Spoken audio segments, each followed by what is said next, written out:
everyone, I know you all must be doing extremely good because you already have started with your mathematics and physics studies of 10th standard and you're into the new phase of your life, that is boards you are going to face. Okay, so now we are also going to start with chemistry. 10th की chemistry बहुत ज़्यादा interesting है क्योंकि आपको जब भी कोई topic पढ़ाया जाएगा you will find many questions arising out of it and you will try to seek answers for each and every question. So it is very interesting. हमारे जो 10th की chemistry है उसके अंदर total 5 chapters के बारे में हमें discuss करना है जो कि बहुत ही इंटरेस्टिंग है. 9th में हमने बहुत सारे बेसिक्स पढ़ा है केमिस्ट्री के बारे में एंड आई होप बहुत सारे लोगों को ये बहुत अच्छे से क्लियर भी होगा. But before starting with the 10th standard syllabus I want to revise many of the concepts that you have studied in the classes 9th 8th. So that will be helping you to understand many of the concepts that we are going to cover in 10th standard. क्योंकि 10th standard में हम लोग जो basics पढ़ने वाले हैं उसको as such as we are going to apply in 11th and 12th. तो ये क्या है 10th में बहुत सारी चीजें बेसिक्स है. अब वो समझने के लिए भी कुछ चीजें जो हमने 9th में पढ़ा उसको रिवाइज करना पड़ेगा. जैसे कि हमने 9th में एटम्स एंड मॉलिक्यूल्स और स्ट्रक्चर ऑफ एटम के अंदर पढ़ा था कि मोल कॉन्सेप्ट पढ़ा था. हम लोगों ने मॉलिक्यूल का फॉर्मूला डिटरमाइन करना पड़ा था. हमने मॉलिक्यूलर फॉर्मूला पढ़ा था. तो फर्स्ट वीडियो जो है 10th की केमिस्ट्री स्टार्ट करने से पहले I am going to discuss some basic concepts of chemistry. Okay, so कुछ बेसिक कॉन्सेप्ट्स के अंदर स्टार्ट करते हैं हम लोग. First of all we will be discussing about matter. Matter सबसे सिंपलेस्ट चीज है कि मैटर क्या है, anything which has mass and which occupies space. So I am a matter because I have mass and I am occupying space. तो पहला जो आता है जो इंपॉर्टेंट है जो कि पूरे केमिस्ट्री में स्टार्टिंग जहां से होता है that is atoms, right? So what are atoms? Atoms means जैसे कि एक हम लोगों को एक एग्जांपल दिया जाता था जैसे कि एक वॉल है तो वो जो भी ब्रिक्स बने हैं ब्रिक्स से बने हैं ये पूरा एक वॉल, राइट? सो ब्रिक्स क्या है वो वॉल को बना रहे, so it is a constituent particle. Similar way atoms क्या है, they are the building blocks of matter. एक मैटर का बिल्डिंग ब्लॉक होता है atoms. Okay, and we have already studied that atoms जो होते हैं बहुत ही स्मॉल होते हैं that we can not even observe them with our naked eyes, right? So you can define that atoms are the smallest particle of an element. You can define it this way that atoms are what? Atoms are the smallest particle,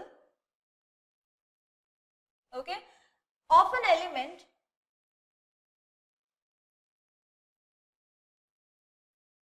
which may or may not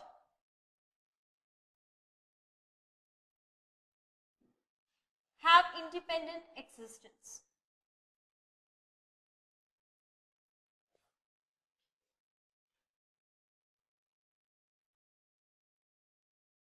So this is the simplest definition that you can give for atoms कि वो शायद हो सकता है कि they can exist independently और वो examples हम पढ़ेंगे उसके बारे में कि ऐसा कौन सा एटम्स हैं. तो यूजुअली एटम्स क्या है सबसे स्मॉलेस्ट पार्टिकल. अब ये क्या है we can not even see them with a powerful microscope but there is one microscope which is called as STM, that is scanning channelling microscope, which is very highly efficient microscope जिसके अंदर आपको atoms के photograph मिलते हैं. But still we say that for us it is not able to see. अब ma'am हम लोग atoms के बारे में जो पढ़ रहे हैं वो क्यों इतना इंपॉर्टेंट है, क्योंकि आप जब भी आप फर्स्ट चैप्टर जब आप 10th का लोगे तो वहां पे आपको समझना है कि केमिकल रिएक्शन के अंदर एटम्स का क्या होता है, what happens to the atoms, will they change or will they exist as it is or are they getting interchanged? All these things you need to understand. So that is why I made you understand what are atoms. Okay, और हमें पता है atoms जैसे कि हो सकता है hydrogen के एटम्स हो, हीलियम के एटम्स हो, नियॉन के एटम्स हो, नाइट्रोजन के एटम्स हो. Okay, now the next important concept of chemistry that we need to understand is element. What is an element? Okay, जैसे अगर एलिमेंट बोलेंगे तो हम लोग पहले हाइड्रोजन एक एलिमेंट है, लिथियम एक एलिमेंट है, बेरिलियम एक एलिमेंट है. Okay, how will you define an element? Element is again a smallest particle of a, it is a substance which is a smallest particle जिसके अंदर क्या होगा, एटम्स सेम टाइप के होंगे. So you can say that a substance which has the smallest particles and which cannot be divided or which cannot be divided into simpler chemical substances. आप element को break down करके simpler chemical substance पे convert नहीं कर सकते. Suppose let us take the example of hydrogen. तो क्या हम हाइड्रोजन को तोड़ फोड़ करके उसमें से कोई और केमिकल सब्सटेंस निकाल सकते हैं? नहीं. हाइड्रोजन में क्या होगा, हाइड्रोजन के एटम्स ही प्रेजेंट होंगे. सो element is also what, it is the smallest particle which cannot be divided into or which cannot be divided further into some simpler chemical substances. जैसे कि एलिमेंट के एग्जांपल हो सकते हैं हाइड्रोजन, हो सकता है हीलियम, बहुत सारे एलिमेंट्स पॉसिबल है, राइट? ओके, तो आपके एलिमेंट्स के बारे में एक चैप्टर है, that is your 5th chapter, जहाँ पे पीरियोडिक क्लासिफिकेशन है, जहाँ पे आपके हमारे अभी तक कितने 119 एलिमेंट्स नोन है, ठीक है? तो उसको क्लासिफाई किया गया है किस तरह से हम पढ़ सकते हैं. हमने ये भी पढ़ा है कि metals and non metals, right? तो एलिमेंट्स जो होते हैं वो कुछ मेटल्स हो सकता है और कुछ नॉन मेटल्स हो सकता है.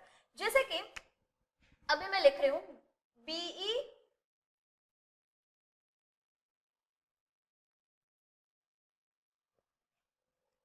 ओके. अब ये सारे जितने भी मैंने यहाँ पे लिखा है, ठीक है, इसको याद करने का भी बहुत सारे तरीके हैं जो हम सीखेंगे 10th में. तो जैसा मैं इसको याद करा देती हूँ, BEMGCASRBARA, ये सब एलिमेंट्स हैं, ठीक है? इसको मैं याद करती हूँ, ये एक्चुअली पीरियोडिक टेबल में हमें पढ़ना है. दिस इज बेटा मांगे कार स्कूटर बाप राशि, बेटा मांगे कार स्कूटर बाप राशि. Okay, this way you can remember it. अब ये क्या है, ये एलिमेंट्स है, पर ये सारे एलिमेंट्स कैसे हैं, मेटल्स हैं. Okay, so these all are metals. Now in the same way अगर मैं लिखूं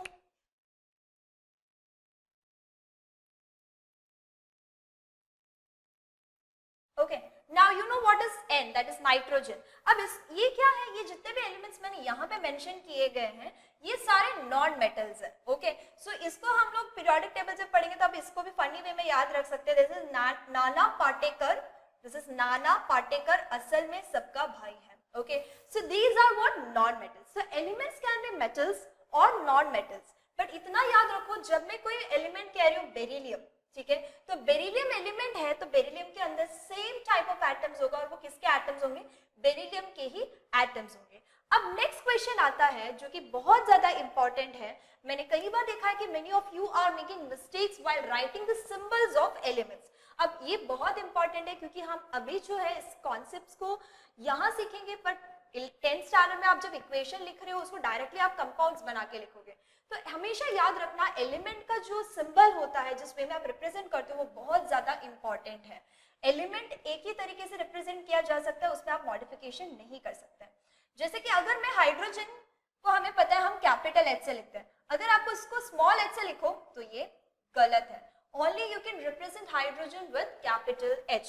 तो क्या है, जैसे कि मैंने कहा कि बहुत सारे एलिमेंट्स, कुछ टाइम पहले ऐसा था, कुछ सालों पहले था कि बहुत कम एलिमेंट्स डिस्कवर हुए थे. धीरे धीरे एलिमेंट्स डिस्कवर होना चालू हुआ. हो सकता है तुम में से ही कोई अभी एक नया एलिमेंट डिस्कवर करे, तो क्या होगा, जितना एलिमेंट्स डिस्कवर होगा उसका एक नया नया नेम बनेगा. तो जितने भी एलिमेंट्स पहले डिस्कवर होते थे वो हो सकता है कि डिपेंड अपॉन द डिस्कवरर, उसका नाम ऐसा रखा जाए तो जिसने डिस्कवर किया. जैसे रुदरफोर्डियम करके एक एलिमेंट है, वो रुदरफोर्ड ने डिस्कवर किया, इसलिए उसका नाम क्या है, rutherfordium. In the similar way copper जो है सिप्रस से मिला है, तो वो कौन से जगह से मिला है, जैसे गोल्ड है वो एक English name meaning yellow colour से आता है. तो हर एक का क्या है, प्रॉपर्टी या जिस प्लेस से वो डिस्कवर किया गया है या फिर कोई साइंटिस्ट के ऊपर एलिमेंट का नाम वो हुआ है. कुछ नाम, बहुत सारे एलिमेंट्स का नाम English name, Greek, Latin, German में से लिया गया है. Okay, so symbols are very important. तो क्या है कि एक कंफ्यूजन था कि अगर और एलिमेंट्स डिस्कवर हुआ तो उसका कोई रूल होना चाहिए.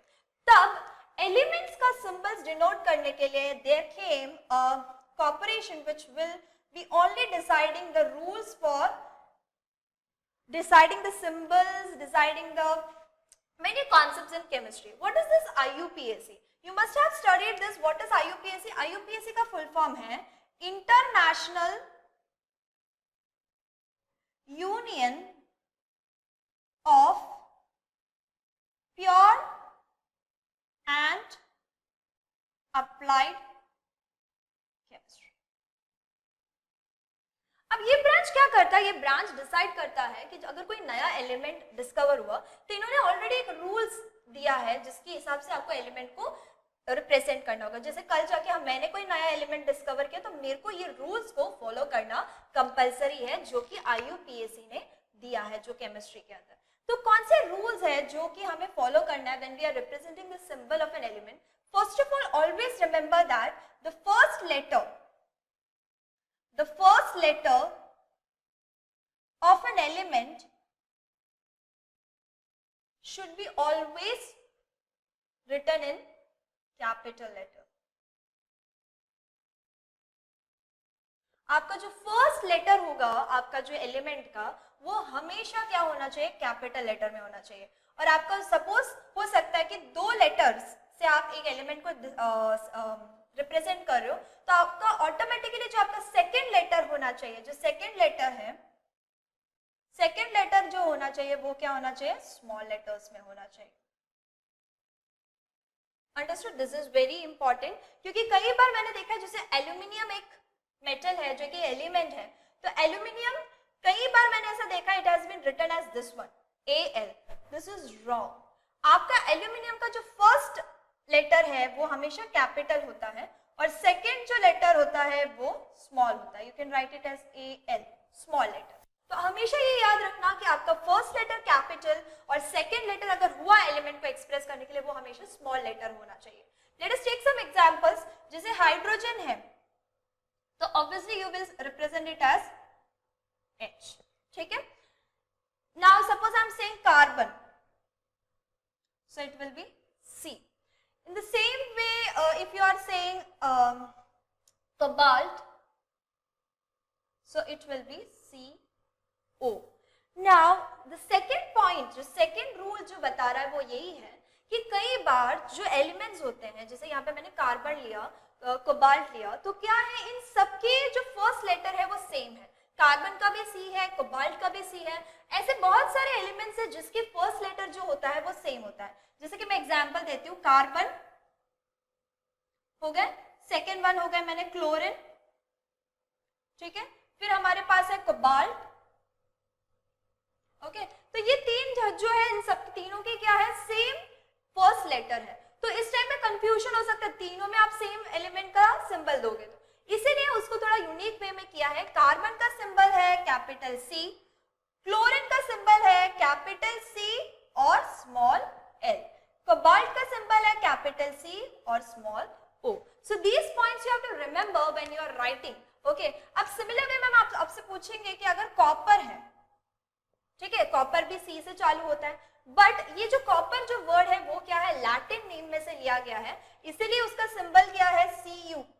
ओके, तो वो लैटिन वर्ड का मतलब है, इसीलिए उसको क्या लिखा जाता है? C और आपका लेटर जो सेकेंड लेटर है वो स्मॉल होगा. ओके, तो आपको कई बार ये अंडरस्टैंड करना जरूरी है कि हम सेकेंड लेटर कुछ एलिमेंट्स पे क्यों रिप्रेजेंट करें, क्योंकि कई बार ऐसा होता है एलिमेंट्स का फर्स्ट लेटर कहीं में सेम होता है. Now as I said that many of the elements are discovered from English, Latin, Greek और German. तो कई जगह पे आप जैसे यहाँ पे बहुत सारी जगह पे हमने देखा कि ये सब फर्स्ट लेटर ही आ रहा है. पर जैसे मैं बात करूं गोल्ड का, तो गोल्ड का जो सिंबल है उसमें ना ही फर्स्ट लेटर आ रहा है ना उसमें से कोई भी लेटर्स आ रहे हैं. अब गोल्ड क्या है? एक लैटिन मीनिंग से निकाला गया है, तो उसका गोल्ड का क्या होगा? It will B AU. Gold का जो लैटिन में मीनिंग होता है उससे उसका सिंबल डिराइव किया है. सिमिलर में अगर मैं बात करूं सोडियम की, तो सोडियम का सिंबल क्या है? इट इज नॉट S और it is not O, it is Na. Again वही है, लैटिन वर्ड्स है. ठीक है, तो जितने भी इंग्लिश वर्ड्स है उसमें इंग्लिश लैंग्वेज इंग्लिश वर्ड जो उठाए उसमें कैपिटल लेटर्स जाते हैं, बट कुछ एलिमेंट्स हैं जो कि लैटिन वर्ड्स है. जैसे कि एक और एग्जांपल दे देती हूँ, सिल्वर. तो सिल्वर का सिंबल है Ag, right. Similar way you can take the example of potassium. तो पोटेशियम का सिंबल है K. So please understand this first thing कि आप जब भी सिंबल रिप्रेजेंट करते हैं एलिमेंट का, it should be always in capital letters first letter, और सेकेंड लेटर जब आप लिखोगे वो हमेशा किसमें होना चाहिए? आपका स्मॉल लेटर्स के अंदर. Okay, now This concept should be very clear. You will be never writing, suppose I am writing NaOH, तो आप कभी भी ऐसे नहीं लिख सकते उसको. This is wrong, क्योंकि आपका NaOH लिखने का तरीका ऐसा होना चाहिए, Na सोडियम का N capital, A small, then OH. Now elements का सिंबल एक बार आ जाए तो हम लोग केमिकल फॉर्मूला लिखने में हमें आसानी होगी. You will not do mistakes. So first thing you have to do is that, जैसे मैंने यहाँ पे बहुत सारे एलिमेंट्स बता दिए हैं, you have to check in 9th standard कि कितने सारे एलिमेंट्स जो हमने पढ़े हैं ऑलरेडी, उन सबके सिंबल्स आपको याद कर लेना है. मेन इंपॉर्टेंट, जैसे ऑक्सीजन का O होता है, नाइट्रोजन का N होता है, फॉस्फोरस का P होता है, पोटेशियम का K होता है, सिमिलर वे आर्गन का AR होता है. This way you have to understand. Now we will be discussing about what? Now we will be discussing about the next thing, that is about molecules. First we have done with elements, now we will be discussing about molecules. Okay, so what are molecules? What are molecules? Molecules क्या होता है? Elements हमने discuss किया. Molecules means you can define it as a group of two or more atoms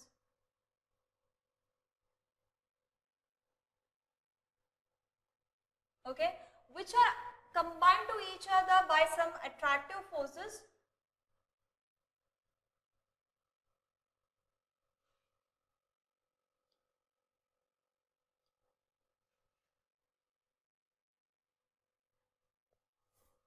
to each other to form chemical bonds. जैसे मैंने कहा, elements जो होते हैं वो हो सकता है वो इंडिपेंडेंटली एग्जिस्ट करे, या हो सकता है कभी कभी वो इंडिपेंडेंटली एग्जिस्ट नहीं करे. जैसे हाइड्रोजन है, वो एक एलिमेंट है, पर हाइड्रोजन कई बार इंडिपेंडेंटली एग्जिस्ट नहीं करता है. हाइड्रोजन इंडिपेंडेंट एग्जिस्टेंस नहीं शो करता है. It usually exist as H2 molecule, HCl molecule, वो किसी के साथ कंबाइन होता है. बट मॉलिक्यूल क्या है? जहाँ पे टू और मोर एटम्स कंबाइन होके एक पर्टिकुलर बॉन्ड बनाता है, तो वो क्या है? Obviously molecule will be having what? It will be having an independent existence. Molecules के पास इंडिपेंडेंट एग्जिस्टेंस होगा. अब मॉलिक्यूल्स जो होते हैं वो मोनो एटॉमिक हो सकता है, डायटॉमिक हो सकता है, ट्राई एटॉमिक हो सकता है. ऑब्वियसली मोनो एटॉमिक मींस क्या है? उसके अंदर एक ही एटम है. Diatomic means two atoms are there. Tri atomic means तीन atoms. Four atomic means four atoms. अगर आपके मॉलिक्यूल के अंदर चार से ज्यादा एटम्स हुए तो हम उसको क्या बोलते हैं? Poly atomic molecules. ओके, सो कई बार होते हैं सल्फर जो होता है एसिड मॉलिक्यूल्स की तरह, तो it is a poly atomic molecule. Okay, तो मॉलिक्यूल क्या है? जैसे मोनो एटॉमिक में क्या है, आप पढ़ोगे पीरियोडिक क्लासिफिकेशन के अंदर एक नोबल गैसेस करके एक पर्टिकुलर ग्रुप आता है. तो वो एलिमेंट्स ऐसा है जो कि क्या है? इंडिपेंडेंटली एग्जिस्ट कर सकते हैं, क्योंकि वो बहुत ही स्टेबल है. सो दे कैन एग्जिस्ट इंडिपेंडेंटली. उसमें एक एग्जांपल हम ले सकते हैं, जैसे कि हीलियम.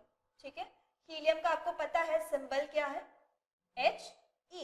द सेम वे, क्योंकि हमें पता है हाइड्रोजन कैपिटल H से रिप्रेजेंट करता है, तो हीलियम भी H से आता है, तो इसलिए क्या होता है? उसका सेकेंड लेटर स्मॉल हम लेते हैं. तो हीलियम हो गया, नियॉन हो गए. तो ये सब क्या है? इट कैन नाउ, नियॉन का सिंबल भी क्या है? Ne. तो ये सारे जो एलिमेंट्स है, दे कैन एग्जिस्ट इंडिपेंडेंटली, इसलिए इसको हम क्या कहते हैं? Mono atomic molecules. The similar way when I am taking the example of hydrogen, तो हाइड्रोजन के केस में क्या है? Hydrogen can not exist independently. It usually exist as what? H2. It usually exist as HCl molecule. ठीक है, similar way आपका जो oxygen है वो यूजुअली किस तरह से? O2 ऐसे एग्जिस्ट करते हैं. तो जब आपके दो एटम्स प्रेजेंट होते हैं तो आप उसको क्या कहोगे? Diatomic molecule. सिमिलर भी आपको पता है ओजोन जो है, ओजोन O3, ये क्या है? वहां पे तीन एटम्स ऑफ ऑक्सीजन है, तो आप इसको क्या बोलोगे? Try atomic molecule.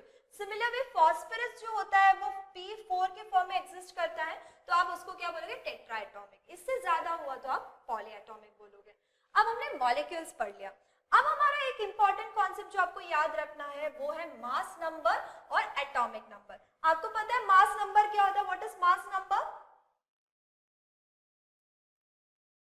What is mass number? That is number of protons plus number of neutrons.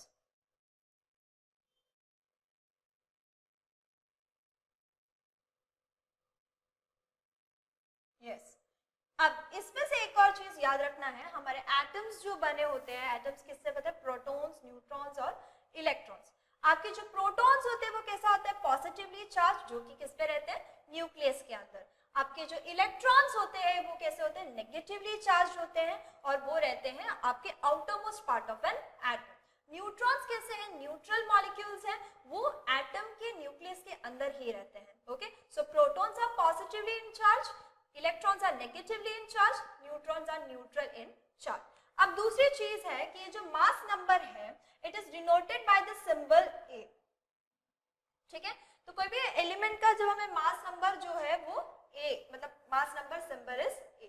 अब जो सबसे ज्यादा इंपॉर्टेंट है जिसके बारे में बात करने वाले हैं वो है एटॉमिक नंबर। अब ये बहुत ज्यादा काम आएगा क्योंकि आपको सब ऑलमोस्ट 20 एलिमेंट्स के तो एटॉमिक नंबर याद होने ही चाहिए। एटलीस्ट आप जो केमिस्ट्री अभी जो 10th में हम कवर करने वाले हैं उसमें at least you should remember 20 elements के एटॉमिक नंबर, सिंबल सब याद होना चाहिए। What is atomic number? We know that atomic number क्या होता है? That is the number of, atomic number is equals to what? Number of protons and, एक atoms में जितने प्रोटॉन्स होते हैं उतने ही इलेक्ट्रॉन्स होते हैं। You can write number of protons is equals to number of electrons. Okay, now atomic number is denoted by the letter Z।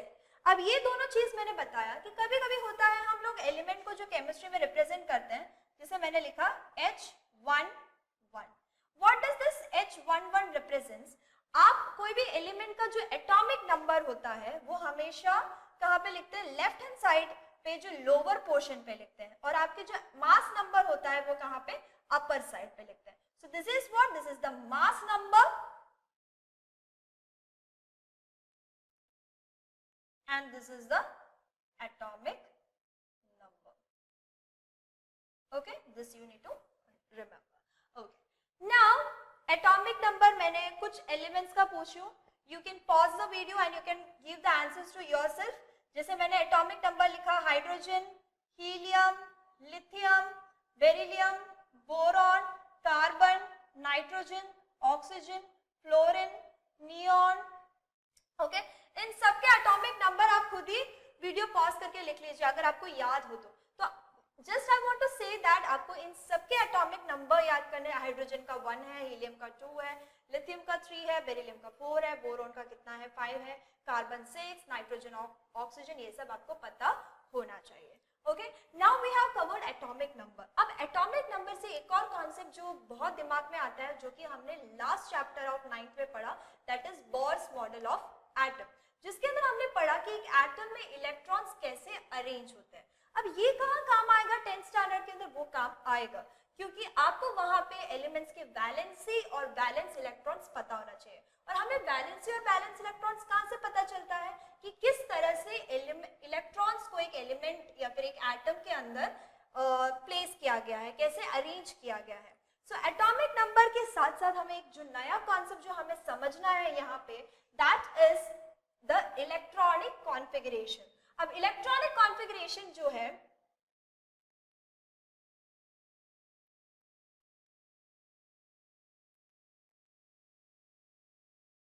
Electronic configuration of any element, ठीक है, हमें कोई भी एलिमेंट का इलेक्ट्रॉनिक कॉन्फ़िगरेशन पता करना है तो ऑब्वियसली उसके लिए हमें पहले क्या रिमेंबर करना है, रिवाइज कर लेते हैं हम लोग बोर्स मॉडल ऑफ एटम। तो बोर्स मॉडल ऑफ एटम में हमने पढ़ा कि जो हमारा न्यूक्लियस होता है वो सेंटर पे होता है। जो न्यूक्लियस के पहले पास में जो शेल होता है उसको हम कहते हैं के शेल। ऐसे बहुत सारे शेल्स अरेंज्ड हैं जिसके अंदर क्या होता है? Electrons, right. ओके, सो आपके जो पहला जो शेल होता है, obviously you know that this is the K shell, then this is your L shell, then M, then N shell. और हमें पता है के शेल के अंदर हमेशा 2 इलेक्ट्रॉन होते हैं और वो न्यूक्लियस से बहुत ही पास होते हैं और वो न्यूक्लियस के बाद सबसे पहले वाला जो है उसके अंदर 2 ही इलेक्ट्रॉन्स फिल होते हैं। जब ऑब्वियस बात है यहाँ पे आपका न्यूक्लियस, इसके इलेक्ट्रॉन्स बाहर फिल होते हैं। एल शेल के अंदर कितना? 8, एम शेल के अंदर 18, एन शेल के अंदर 32। अब ये बहुत सारा डाउट रहता है कि मैम 18 इलेक्ट्रॉन्स कैसे उसके अंदर फिल होते हैं. Again I am saying those who are going to up science as your main subject, obviously उसमें समझाया जाएगा. थोड़ा हायर लेवल कॉन्सेप्ट है कि हमने इलेक्ट्रॉन्स को किस एनर्जी लेवल्स के हिसाब से रखा गया है. But you should always remember one thing that ये जो के शेल है जो न्यूक्लियस के एकदम पास में है, उस शेल के अंदर हमेशा जो के शेल है उसके अंदर हमेशा कितना इलेक्ट्रॉन्स फिल हो सकता है? 2 ही इलेक्ट्रॉन्स फिल हो सकते हैं. उसके बाजू वाले में जो एल शेल होता है उसके अंदर 8. अब दूसरी चीज हमें हमेशा याद रखना है, कोई भी एलिमेंट्स हो जो आउटर मोस्ट जो शेल होता है, जैसे कि एक एलिमेंट ले लेते हैं हाइड्रोजन, तो उसका आउटर मोस्ट शेल क्या हुआ? उसका के शेल हुआ क्योंकि उसके पास एक ही इलेक्ट्रॉन है.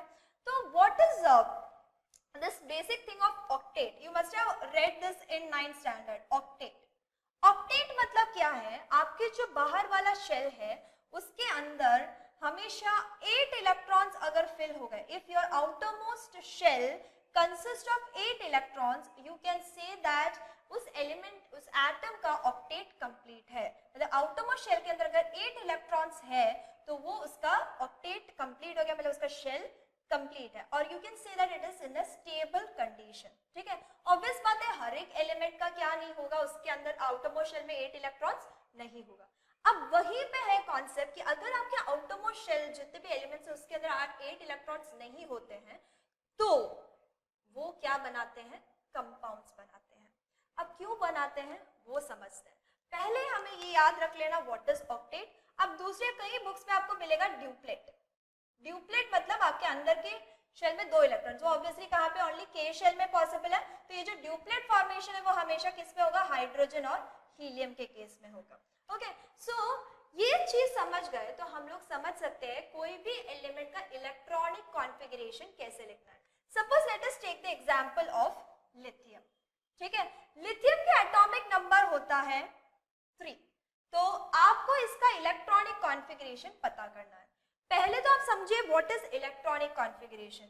Note down what is electronic configuration. Electronic configuration is the arrangement of electrons with in a atom, कि कैसे इलेक्ट्रॉन्स को एक एटम के अंदर अरेंज किया है, that is called as electronic configuration of an element. Okay, जैसे लिथियम हो गया, उसके पास टोटल कितने इलेक्ट्रॉन्स हैं? 3 इलेक्ट्रॉन्स हैं. तो आप उसको कैसे करोगे? ऑब्वियसली के शेल में पहले इलेक्ट्रॉन फिल होगा अंदर वाले शेल में, तो के शेल में तो कितने इलेक्ट्रॉन्स ऑलमोस्ट आ सकते हैं? 2. तो आपके के शेल में 2 इलेक्ट्रॉन्स गए. अब आपके एल शेल में कितने इलेक्ट्रॉन्स जाएंगे? ऑब्वियसली हमें पता है 8 इलेक्ट्रॉन्स पॉसिबल है.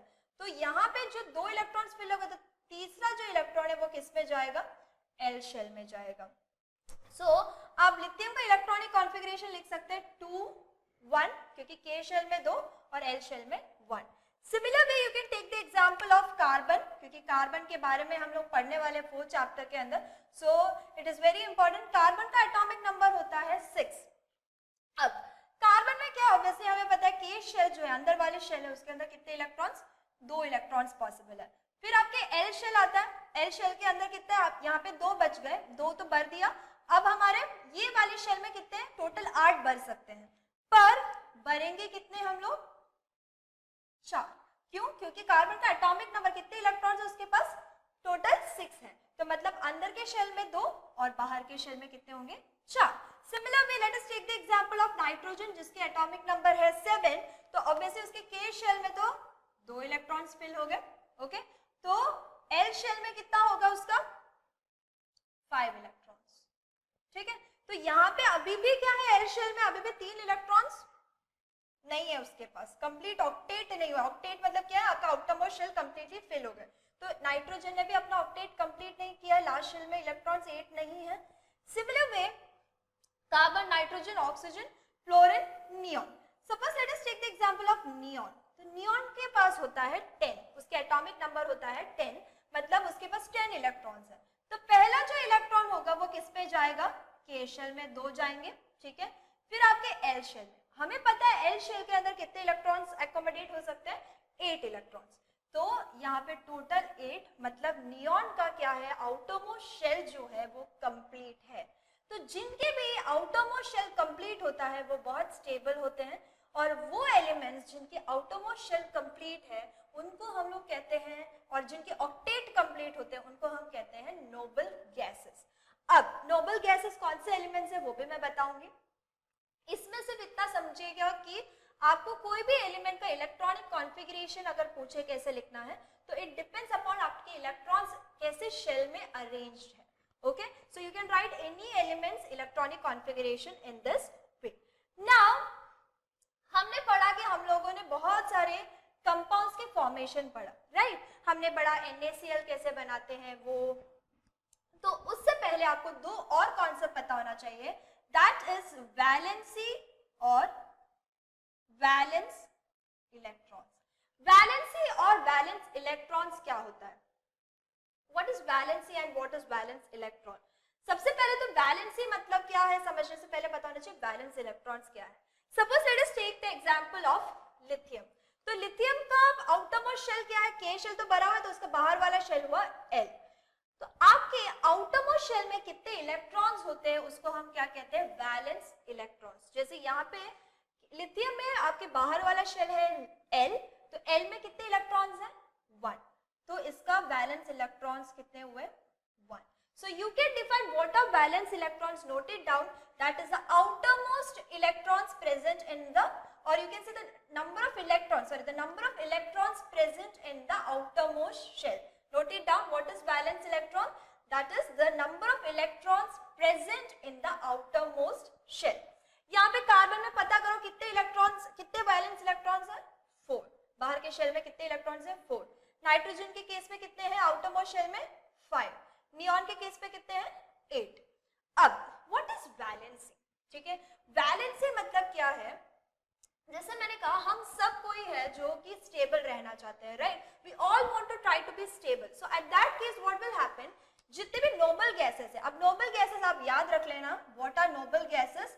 नोबल गैसेस वो एलिमेंट्स हैं जिनके ऑक्टेट, उनके आउटरमोस्ट शेल में टोटल 8 इलेक्ट्रॉन्स होते हैं और वो बहुत ही ज्यादा स्टेबल रहते हैं। अब नोबल गैसेस एलिमेंट्स जो है आपको याद करने का एक तरीका बता देती हूँ।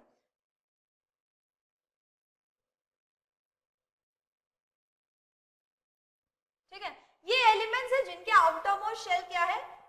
उसके अंदर 8 इलेक्ट्रॉन्स है, इनके ऑक्टेट जो है कंप्लीट है, दे आर वेरी स्टेबल। तो जितने भी एलिमेंट्स है पीरियोडिक टेबल में वो क्या करते हैं, जितने भी एलिमेंट्स आपको पता है वो हमेशा किसकी तरह बनना चाहते हैं? इनकी तरह स्टेबल रहना चाहते हैं। तो इनकी तरह स्टेबल रहने की कोशिश में वो क्या करते हैं? इलेक्ट्रॉन को लूज करते हैं और इलेक्ट्रॉन को गेन करते हैं। ठीक है, all elements will try to complete their octet either by losing or either by gaining electrons. अब इसको कैसे याद रख सकते हैं इन एलिमेंट्स को?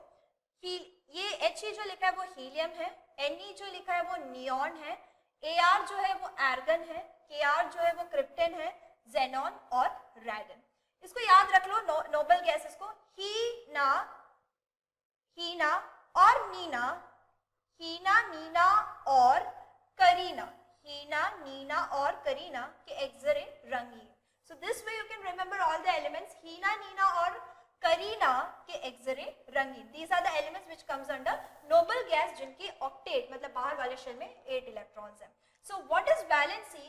That is that combining capacity, कोई भी एलिमेंट का combining capacity to form a stable, to attain a stable octet या फिर स्टेबल कंडीशन, वो ऑक्टेट कंप्लीट करने की कोशिश करेंगे, उसको हम क्या कहते हैं? वैलेंसी।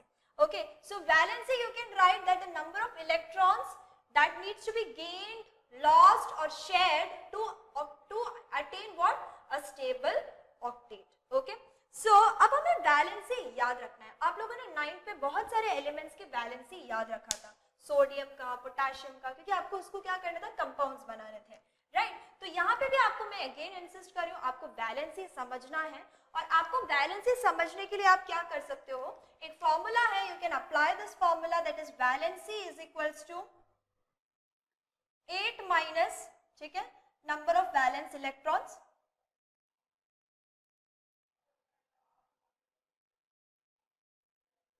अब इसमें भी थोड़ा चीज याद रखना है, जैसे कि मैंने कहा कि आपके पास हाइड्रोजन के पास 1 इलेक्ट्रॉन है, ठीक है, तो हाइड्रोजन ऑब्वियसली उसको ड्यूप्लेट कंप्लीट करना है, स्टेबल होना है, तो वो 1 इलेक्ट्रॉन दूसरों से लेगा भी और इलेक्ट्रॉन देगा भी। Okay, so in the same way lithium का आप केस ले लो, तो लिथियम के पता वैलेंस इलेक्ट्रॉन कितना है? 1 ही है बाहर के शेल में, पर वैलेंसी क्या होगा?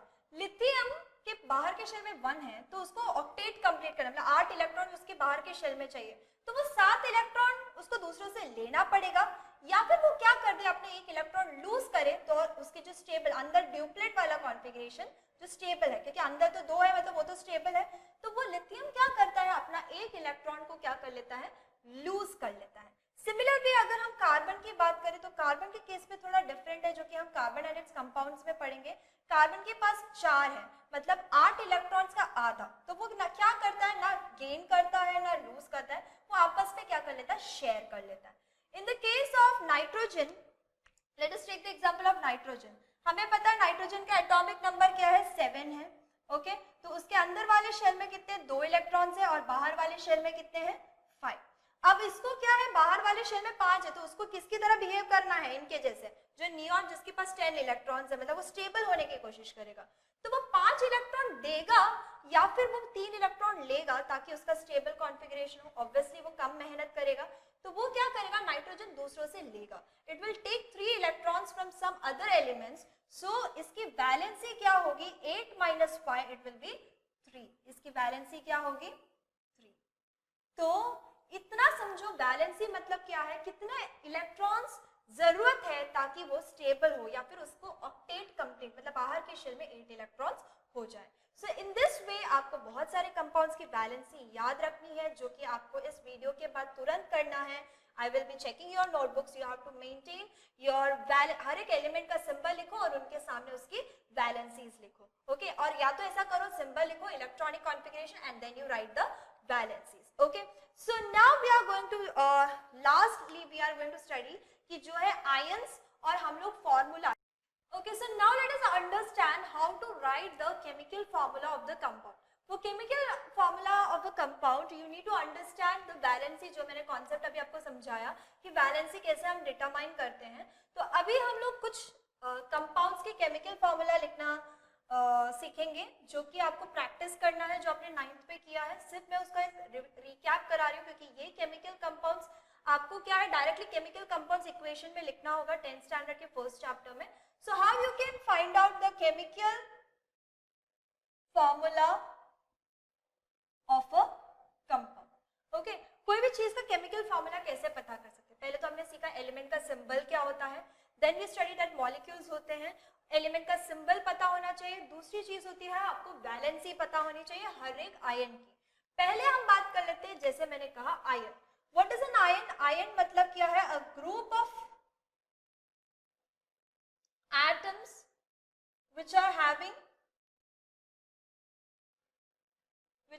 positive or negative charge.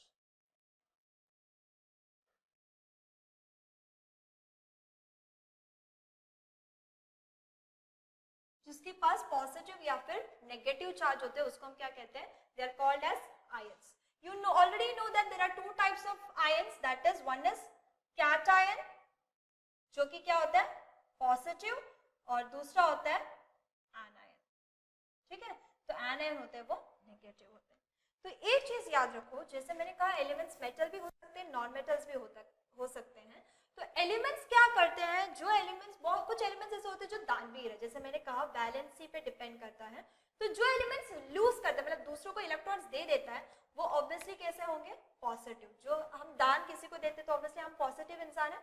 The similar way the elements which gives electrons are considered as positive, that is cations, and the one जो दूसरों से लेता रहता है अपनी खुद की स्टेबिलिटी के लिए, उसको हम क्या कहते हैं anions. The one which gains electron are called as anions. Okay.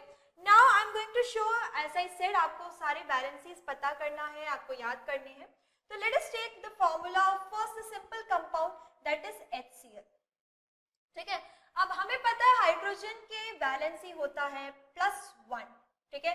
तो आप पहले यहाँ पे लिखिए एलिमेंट का सिंबल, ठीक है, सिंबल ऑफ द एलिमेंट, नीचे आप लिखिए वैलेंसी।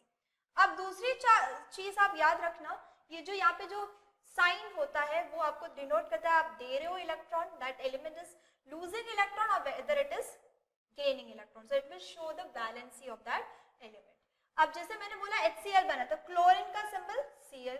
क्लोरीन क्या करता है, उसकी वैलेंसी होती है -1, वो दूसरों से एक इलेक्ट्रॉन लेता है। So you will do the cross multiply and the formula will be HCl। The next compound, that is NaOH, that is sodium hydroxide. आपने ऑलरेडी पढ़ा है 9th में OH जो होता है that is एनायन जो कि नेगेटिव होता है. तो ये कैसे बनता है, ये फॉर्मूला कैसे बना, जैसे सोडियम का एलिमेंट का सिंबल है Na और OH. तो Na का क्या होता है +1, OH का होता है -1. क्रॉस मल्टीप्लाई करो, क्या मिलेगा आपको NaOH.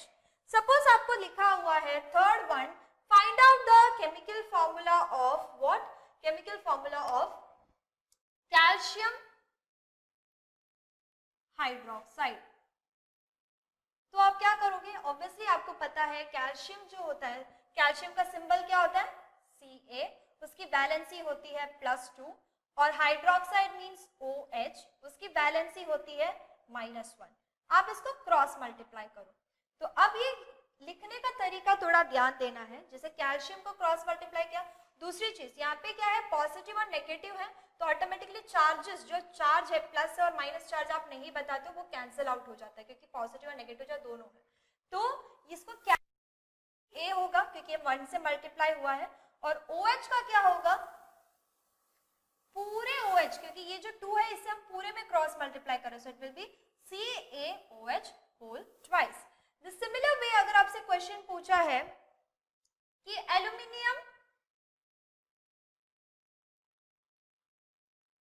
क्लोराइड, तो एल्यूमिनियम क्लोराइड में एल्यूमिनियम जो होता है उसका सिंबल Al होता है और एल्यूमिनियम की वैलेंसी होती है +3. Aluminium is a metal, it usually gives 3 electrons. Chlorine, chlorine का सिंबल होता है Cl, -1, क्रॉस मल्टीप्लाई करो AlCl3. So in this way you have to remember the symbols of the elements as well as you have to understand their electronic configuration. मैंने बताया कि कैसे electronic configuration आपको लिखना है. पहले आप शेल के हिसाब से आप उसको इलेक्ट्रॉनिक कॉन्फ़िगरेशन लिखना, वापस रिवाइज करो. Then you understand how to find out the chemical formula because it is very important. क्योंकि अभी हम जो 10th में start करेंगे, we will not be discussing how to find out the formula. So this is your homework for after this video. You have to revise all valencies of the main elements and you will be doing many calculations of compounds. अब मैं कुछ homework दे रही हूँ जो कि आप कर सकते हैं. जैसे कि मैंने बोल दिया सोडियम कार्बोनेट. अब मैं आपको बताती हूँ कार्बोनेट जो एनायन होता है उसका चार्ज होता है CO3 होता है और इसका चार्ज होता है -2. Next you have to do sodium phosphate, calcium oxide, potassium nitrate, potassium carbonate. Okay, and you can do sodium हो गया. Okay, now you can do aluminium hydroxide. इतने क्वेश्चंस आप कर लीजिए नोटबुक के अंदर. This is all the things you have to do. इससे ज्यादा बहुत सारे कंपाउंड्स हैं, you can practise at home. If you found anywhere it is confusing, this is just the basic concept that you need to remember before we start with the 10th standard. This is all for this video. Understand all the concepts and then we will start with the first chapter of 10th standard, that is chemical equations and reactions. Okay, till then, bye, take care.